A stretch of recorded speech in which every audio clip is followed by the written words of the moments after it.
ist nochmal Zeit von Fußball.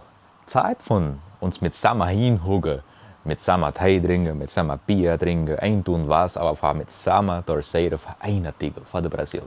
Wenn wir alles mit viel Probleme haben, aber wenn die Zeit kommt von der Copa do Mundo, ist es Zeit für Frozen, für torceren. Und das ist schön, das macht unser Leid froh. Und der Fußball, der war immer hier noch mächtig important gewesen für unser Leid.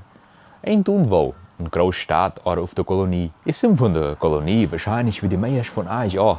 Und der denkt noch dran. Wie wir Fußball gespielt haben, alles mit in der Porträte, da war nichts Feines, nichts Großes gewesen.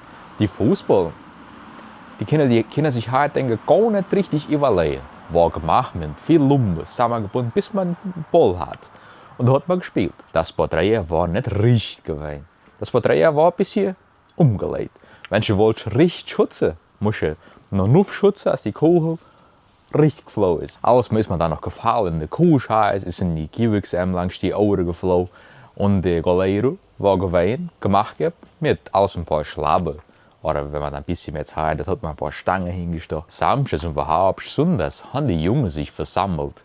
Mit den Nachbarschleuten sind Fußballspiele gegangen. Und heutzutage sind die Zeit ja ernster, aber immer noch schön. Wir tun alles mal vergessen. Als wir gute, als wir schöne Zeit auch heutzutage haben. Aber man tut bloß denken, was ist schlecht, was fehlt, was ist nicht mehr so, wie es war verfrischt. Wir können nie nicht vergessen, dass der Fußball uns sammeln tut. Wenn wir alles mal uns ein bisschen verschämen tun und da und das. Aber der Fußball macht, dass wir einer sind. Einer Brasil. Einer Rio Grande do Sul. Juhu!